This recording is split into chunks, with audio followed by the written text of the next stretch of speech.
Hello दोस्तों, स्वागत है आपका क्रेजी जैक ट्यूटोरियल की एक और नई क्रेजी सी वीडियो में। मैं हूं गौरव और आज की इस वीडियो में हम लोग सीखने जा रहे हैं कक्षा 10 के मैथ से प्रश्नावली 5.1 के क्वेश्चन नंबर 3 को। क्वेश्चन नंबर 3 में हम लोगों को दिया गया है निम्नलिखित में से प्रत्येक एपी के लिए प्रथम पद तथा सर्व अंतर लिखिए। सबसे पहले आप लोग समझिए कि एपी क्या होता है। ये जो आपसे कोई ये जो प्रश्न दिख रहे हैं 3,1,-1,-3 और यहाँ पर डॉट डॉट है, यह हमारा एपी है। एपी का मतलब होता है समांतर श्रेणी। इसका हम लोग को क्या ज्ञात करना है, प्रथम पद और सर्व अंतर।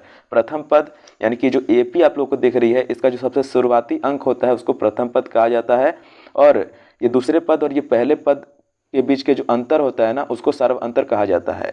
तो ये हम लोग यही चीज़ हम लोग को ज्ञात करनी है। आइए फटाफट से ज्ञात करते हैं। यहाँ पर सबसे पहले तो मैं हल लिख लेता हूँ। हल लिखने के बाद अब हम लोग क्या करेंगे कि यहाँ पर सबसे पहले एपी लिखेंगे। जो भी ये जो हमारी एपी है ना, इसको सबसे पहले हम लोग लिखेंगे। एपी है हमारी 3,1,-3, इसके आगे डॉट डॉट लगा देना है। ठीक है, तो अब देखिए हम लोग क्या करना है कि प्रथम पद को ए से सूचित किया जाता है, स्मॉल ए से सूचित किया जाता है। तो ए बराबर में देखिए हमारा प्रथम पद है 3, तो 3 लिख देते हैं। अब हम लोग ज्ञात करना है सार्व अंतर। सार्व अंतर का फॉर्मूला होता है, सार्व अंतर को डी से सूचित किया जाता है, स्मॉल डी से सूचित किया जाता है। डी बराबर होता है A2 माइनस A1। A2 यानी कि दूसरा पद और A1 यानी कि पहला पद।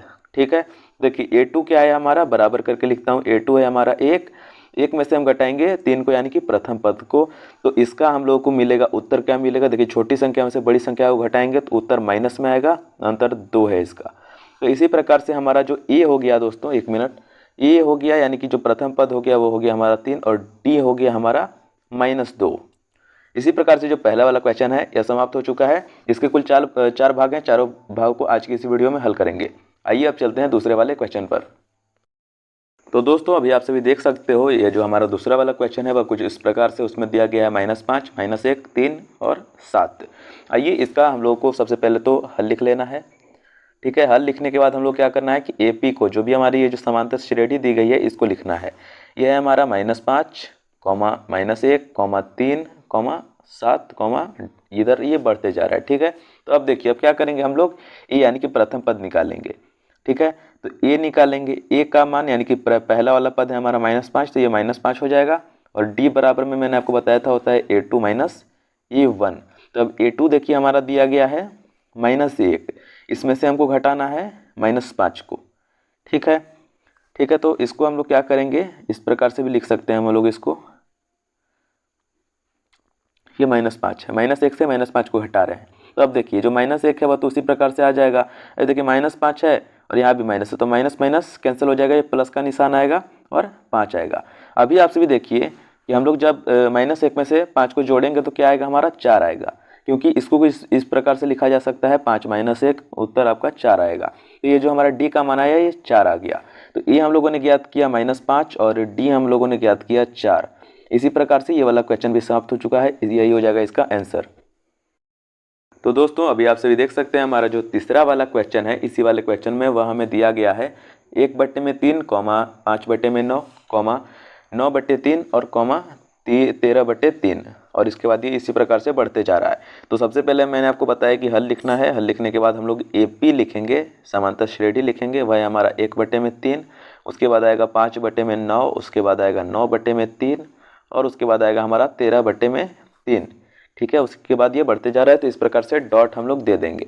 अभी देखिए अभी हम लोग क्या ज्ञात करेंगे, ए ज्ञात करेंगे। ये है हमारा 1/3 शुरुआती पद। अभी देखिए हम लोग ज्ञात करना है, हम लोग को डी ज्ञात करना है। ठीक है, तो डी बराबर में होता है A2 माइनस A1। आइए इसको यहीं पर हल कर देता हूँ मैं। A2 देखिए हमारा दिया गया है 5/9 और इससे हम लोग घटाना है 1/3 घटाना है। ठीक है ना। तो दोस्तों ये देखिए जो दूसरा वाला था ये थोड़ा गलत था, ये 3 होता है, यहाँ पर 9 लिख दिया था मैंने। अब देखिए यहाँ भी ये इसी प्रकार से हो गया। अभी हम लोग क्या करेंगे ना कि नीचे वालों का हम लोग एलसीएम लेंगे। ठीक है, तो एलसीएम देखिए जब समान संख्या होती है तो हमारा 3 आ जाता है, ये बराबर ही है। 3 का एलसीएम लोगे तो 3 ही आएगा।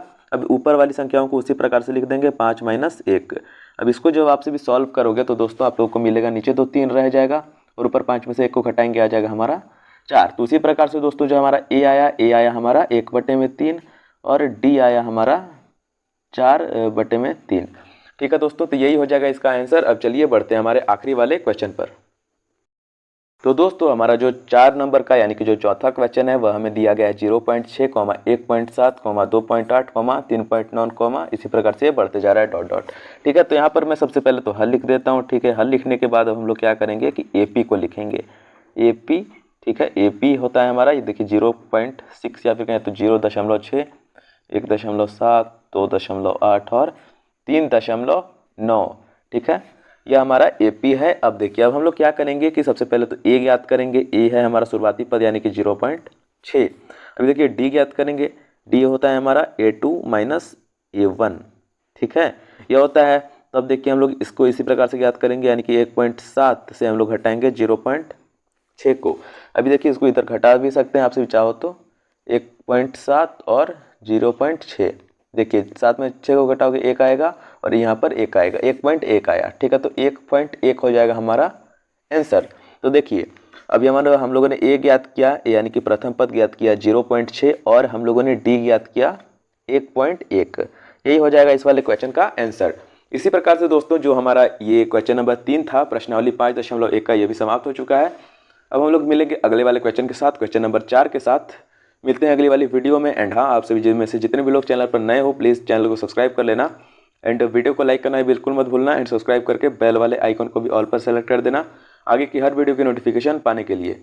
चलिए दोस्तों, मिलते हैं अगले वाली वीडियो में, तब तक के लिए जय हिंद, वंदे मातरम।